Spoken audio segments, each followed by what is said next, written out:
of issues to do with, democratic governance and also sustainable development, which most especially is caused by inequality and exclusivity.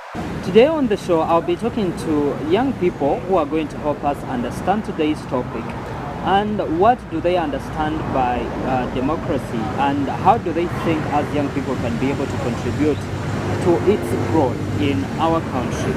Hello. Hello. Welcome to Youth of Purpose. Thank you so much. Kindly say hello to the viewer.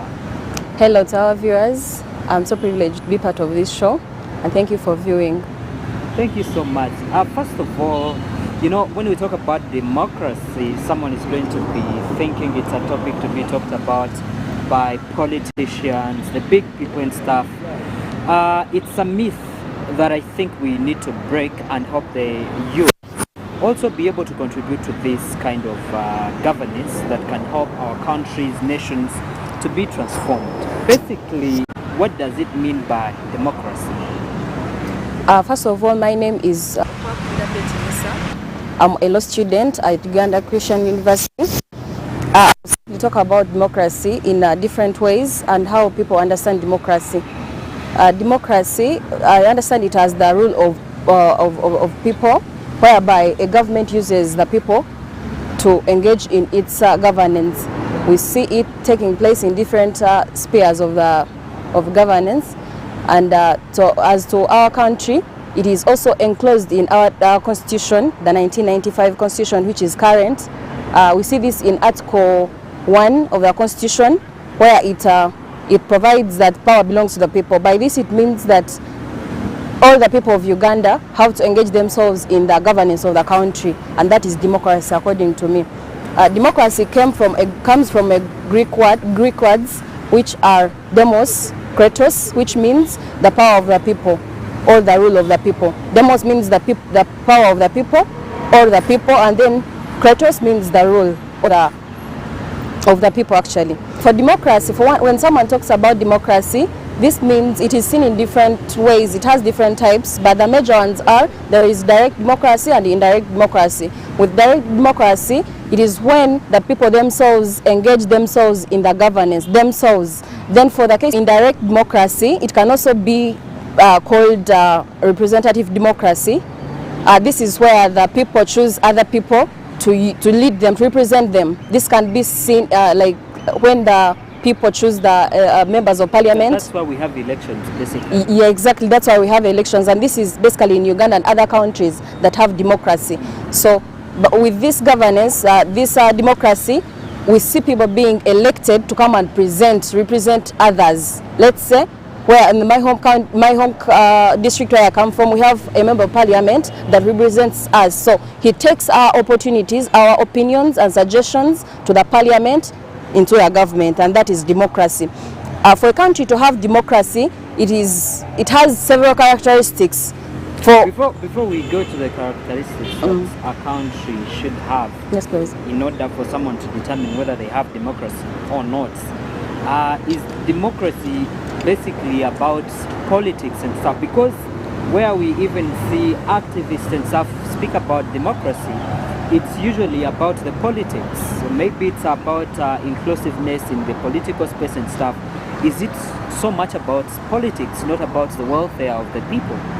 What are other aspects that a common person living out the politics that they can be involved and say we have democracy? Democracy is not particularly only for the politics. It is not, I would say. It is partly there, but also other spheres of, or other aspects. Democracy can be seen in several things. Let's say at workplaces, in business, there should be democracy. When I say this, it's where democracy, first of all, it is where there is full participation. There is no hindrance that there should be something hindering you to do what you want to do in your country. That is democracy. Let's say you want to express yourself at your workplace. Let's say you're free to express yourself in a way you feel like expressing yourself, but not someone hindering you. Should not do this, or express yourself in this way. No. Otherwise, there is democracy everywhere, not only in politics. That's how I understand it. Amazing. So in the world we have over 1 billion of a population which is of the age of around 15 to 24, over 1 billion people. And we have very limited number of young people being involved or included in the processes of making decisions, that's in the politics but also in the development of their nations. What are those issues that are barring the young people from involving themselves in the growth of democracy? Yeah, thank you so much, Ivan. We see, for example, in Uganda, I'll majorly talk about Uganda because it's a country where I come from. Article 59 of the Constitution that falls under Chapter 5 gives the right to vote, where it provides that any Ugandan that is 18 years and above can freely, and is a citizen of Uganda, can freely participate in elections. This provides that whoever is above 15, and we see the youths they go up to 35, right? 35 years of age of Uganda. Oh, yes. That means that we have everyone that is above that age of 18 has a chance to participate in the elections, but few youths participate. This is because sometimes it's ignorance. Some people don't know that they have to participate in democracy. Participate and be involved. Yes, because you think participate, but you're not part. You're not part. Either you're just going to vote, but are you also presenting yourself as candidates? True. When you talk about presenting yourself as a candidate, we see Article 78, Clause C, subsection C of the Constitution. It provides that there should be a youth representative in the parliament. And we see every region of Uganda, let's say Eastern region, Western and Northern, and even Central, they have a youth MP in parliament. They come on affirmative action. Yes, they come on affirmative action that is among the 10-point program of NRM. So we see actually also democracy is one of the 4 pillars. Of course, and actually it's the second, if I can remember. It's the second. It's the third. Really? I know patriotism, Pan-Africanism, socio-economic transformation, and democracy. Oh, then that is it. Most people do not use this chance, most youth I would say, because they don't know. Some of them have low self-esteem. They feel like they have low confidence. They don't have confidence at all to maybe to stand in people, like in a big audience like this, or maybe on the floor of parliament and anticipate things. So they feel like they are still down, which is not the case. Any youth can do that. If someone can do it, if our youth MP can do it, then you can also do it. Or if your youth MP can do it, you can as well do it as a person, because you have the right to do that. Yeah. What are the fundamental indicators of democracy in a given country? For any given country to be said to have democracy, it has to have a number of things. These include constitutionalism. It has to have a constitution that is followed. Let's say in Uganda, for us, we have our constitution. The current one is the 1995 Constitution of the Republic of Uganda. It is where all the laws are put that govern our country. So I would say that is number one. Then number two, there should be separation of powers. We see this in Uganda as well. Separation of powers, it's where different organs of the government work independently. That is separation of powers. In Uganda, we have the main three government arms. That is the legislature, the executive, and the judiciary. They work independently, and that promotes democracy. Yeah. Then the third one is legitimacy. The country has to have legitimacy for it to be. Then participation, concludes participation of the individuals, of the citizens, also in different aspects of the government. Yeah, and among others. So what do you think the youth should be doing to contribute to the growth of democracy? Or actually, what are the young people doing? Young people, I think, like I've already said, it is a constitutional right that we are supposed to take part in the governance of Uganda for it to be called democracy. Like I've told you, under Article 59, it provides for the right to vote. And it says that every person, a citizen of Uganda, above 18 years of age, is allowed to. So first of all, the youth should participate. They should participate in the election, yes. Okay. They should really participate in the election because it is their constitutional right. If at all they are 18 years and above, and those are the youths. Yeah. Talk about the inclusiveness in policy making. Inclusive, we see that one enclosed under Article 78, paragraph C of the Constitution, where it provides for the youth MP position in Parliament. Like I've already told you, there are different youth representatives in Parliament from different regions of Uganda, West, Central, North and East. And by so doing, they take the youth's opinions to the Parliament. They might not go there themselves, but through their candidate, through their representative, they can easily engage themselves in the democracy of the country. Yeah. What are some of the inequalities that you think the young people are facing in as far as their contribution? Some of the things that they may be facing, they include, like I've already said, low self-esteem. Sometimes they ignorant, they don't know that they are supposed to do what they have to do as them. They don't know that they have that right, that they can do what they are supposed to do in engaging themselves in the democracy of a country. Third of it, most of the youths come from remote areas whereby they're not even given opportunity. But when I say opportunity, I mean they are not educated sometimes. Some of them, and they don't know English, they don't know that they are supposed to be represented or represent. So maybe those are some of the hindrances, and there is no way someone can go to Parliament to present other people when that person doesn't know English, because we know English is the official language of the country, and it is the one that is used in the Parliament. So there are several things that are maybe being underlooked as well. Some people underlook the youths. When they look at you, they be like, you can't do it. Maybe you're young. And sometimes age does not define who you are. What defines who you are is your mind as a person. And your capabilities. And your capabilities, indeed. I think what you're talking about is about the young people, the youth, not being empowered enough for them to be able to have their contribution. Yeah, true. And you talk about education, and you talk about the training. Yeah, true. Training can be through the skills, because first of all, if you're poor, because that's one of the challenges that the young people are facing, poverty, unemployment. So if the young people can be trained with skills that can help them to earn a living, then they can have the capacity to have the self-esteem you're talking about. Very true. Be informed, have the information to be able to share with their fellows, and also be able to contribute to their democracy. Yeah, indeed. So what should I do if I'm a young person and I feel I should be contributing to the growth of democracy? What should I be doing right now? Avail yourself, I would say. Be there for someone to pick on you. If at all you can't have the capability of taking yourself somewhere, or you're financially unstable, or you can't start up a business for yourself, like you skill yourself, you get even the capacity of taking yourself somewhere, you can take yourself. Avail yourself. Be there for someone to view you and take you somewhere. Engage yourself in developmental things.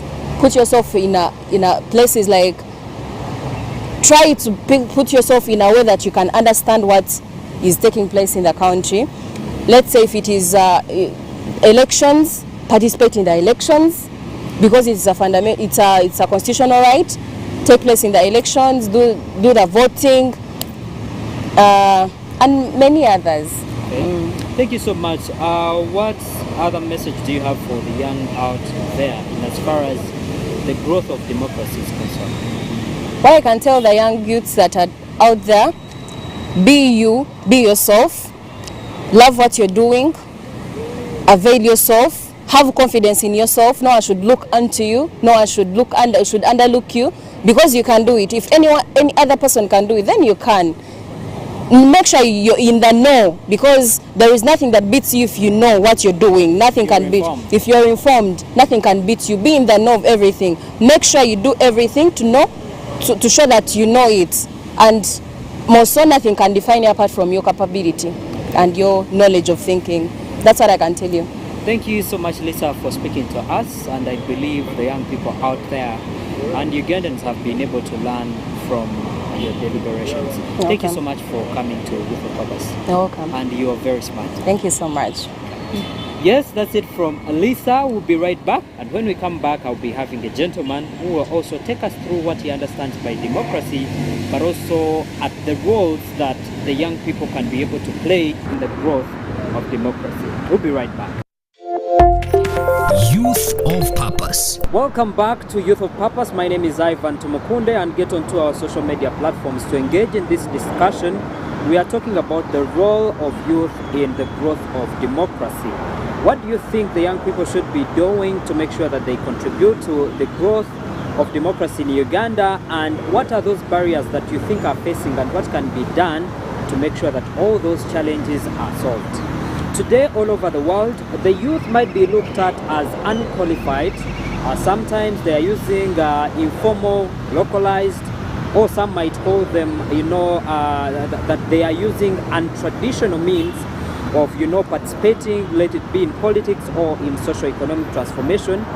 And that is usually because of the barriers. Wherever you meet a barrier, that means you have to make a way out to be able to achieve what you want to do. And that's why at times people will be saying the youth are using informal ways to pass around, or not using the traditional ways of politics to be able to be included and participate. But also we are missing out. There are limited opportunities for the young people. That's in the socio-economic transformation for them, and therefore that makes it very, very hard for the young people to be able to empower themselves to contribute in whatever happens in their nations. And that's what we are looking at today, and to see how we can be able to make a way for the young people to participate and be included. And now I have a gentleman who is also very knowledgeable, and he's going to be helping us as we have this conversation to learn a thing or two. Hello, gentlemen. Hello. Welcome to Youth of Purpose. Thank you. Kindly say hello to the viewer. Hello, viewers. My name is Namuimba Kenneth, law student at Uganda Christian University, Kampala campus. Thank you very much for viewing us today. Thank you so much for coming to Youth of Purpose. Thank you. This is home. Feel free. Let's talk about issues that concern the youth. This is why this platform is here. Oh, yeah. So what does democracy, in the perspective of a young person like you, mean, and what's its relevance? Oh, well, democracy, as defined by the previous speaker, I'll use Hillary Clinton's understanding of democracy. Hillary Clinton defines democracy as a government of people, by the people, for the people. And our Constitution of 1995, as amended, Article 1, stipulates it clearly that power belongs to the people.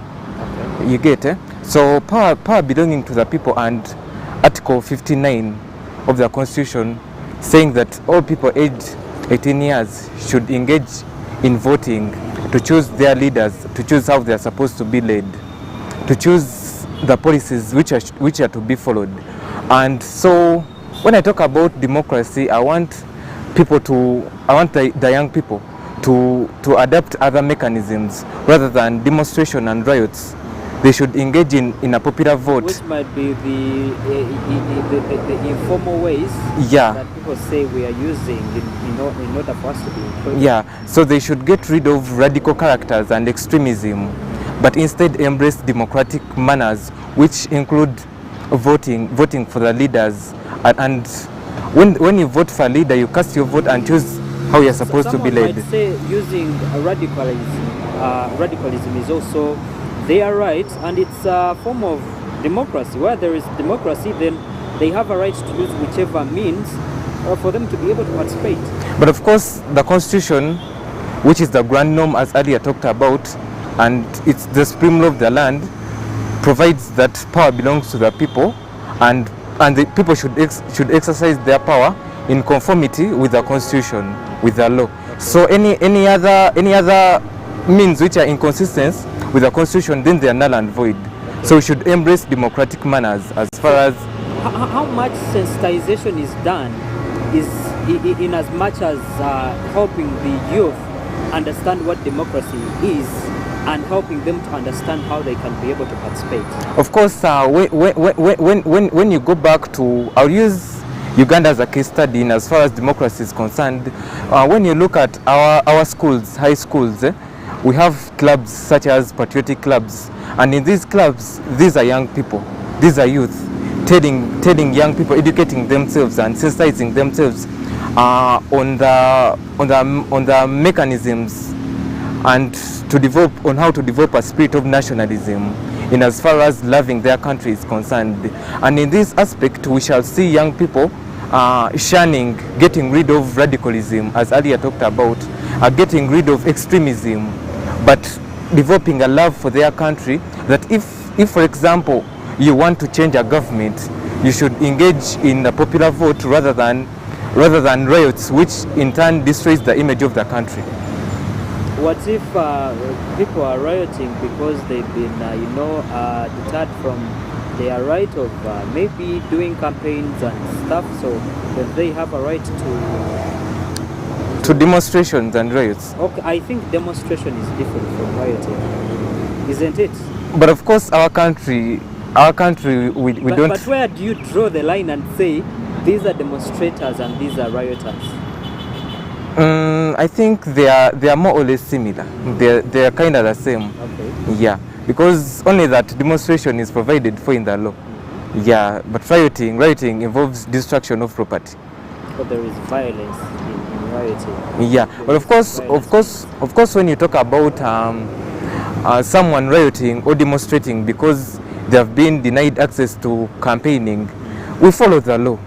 As earlier talked about, the constitution being the grand norm, there are mechanisms or there are steps which should be followed in order to express dissatisfaction in as far as some policies are concerned. There are lots of ways that I understand young people should be involved in as far as the growth of democracy here is concerned. In your perspective, how should young people participate and be involved in the growth of democracy and in all those activities that contribute to the growth of democracy? Well, as earlier talked about, young people should undertake leadership positions as provided for in our constitution, which is the grand norm and the supreme law of the land, whereby it is crystal clear, still in the same constitution, in Article 102, or rather 79, which provides for youth MPs. And as earlier talked about, these youth MPs represent views of the people, views of these youth, not basically youth coming into parliament, but of course the laws which are made in parliament, they require consent from the MPs. And besides, policy making, when for example I elect an MP to represent me, that MP is going to be taking in my views, you get, and that MP will be representing my views, whereby in as far as policy making is concerned, it shows that I'm also represented in. Well, when we talk about youth engagement in the development of democracy, we should look at it in the following aspects. We should consider policy making in as far as from grassroots up to the national level. We should consider youth councils at grassroots, at the local council committees, whereby since the youth know their challenges, they should talk about them and perhaps they propose possible solutions and later present such problems and solutions to their respective MPs, the youth MPs, so to say. And when such MPs get to know such challenges, they present them to Parliament, and in the due process, they have solutions to that problems. And in that process, youth have engaged in the policies of the country. And besides, when we look at accountability, like recently we are having, the government has embarked on strategies on how to eradicate poverty, and different parishes are going to receive funds. As the youth, they should inquire and have knowledge on the funds which are going to be sent to at their different parishes, and hold their leaders accountable and make sure that they get a share, and in that way they will be able to eradicate poverty by following up on the funds which come at their parishes and holding their leaders accountable for such funds. And I call upon the youth at grassroots, our sisters and brothers in remote areas, they should hold their leaders accountable and ensure that they also get a share of that money and of the national cake. Of the national cake, yes, so that they perhaps eradicate poverty from their lives, and in that way they'll be able to contribute to democracy. Okay. Yeah. Thank you so much, Kenneth, for speaking to us. First of all, the young people, I want you to understand that you cannot give what you don't have. So look at how you can empower yourself, be informed and get that information. But also whenever opportunities present themselves for you to get training, make sure you take them on. I understand that sometimes they invite the young people for trainings, and the first thing you ask is, there are going to be transport refund and stuff. Please, this is an opportunity for you to go and get empowered and get the skills that you need to participate in the growth of your country. And you're not doing that for any other person, but it's for your own good.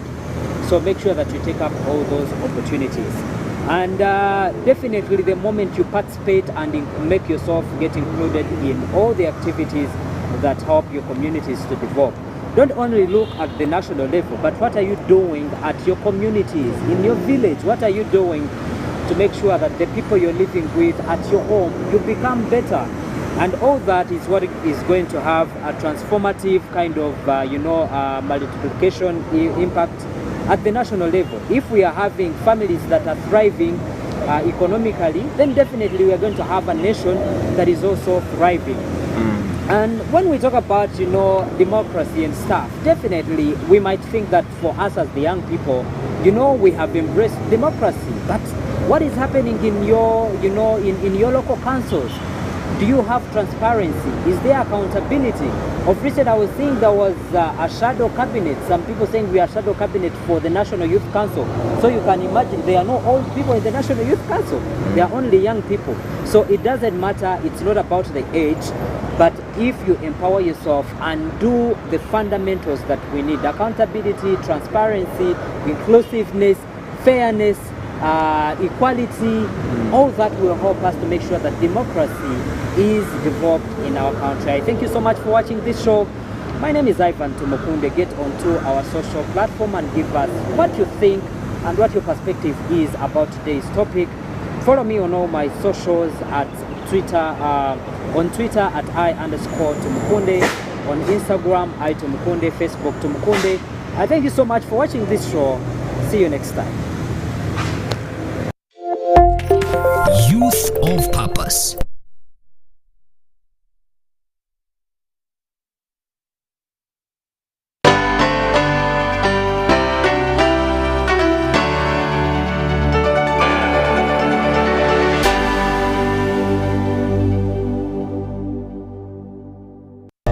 Susan, I want to propose to Rose. Yes, and this time I am serious.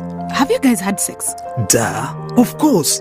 And have you had sex without using condoms? Hey, nga you curious? I'm more concerned. Are you having sex with other people? Hey, hello, is this an interview or what? No, just things you should think about. Do you know Rose's HIV status? Okay, this is serious.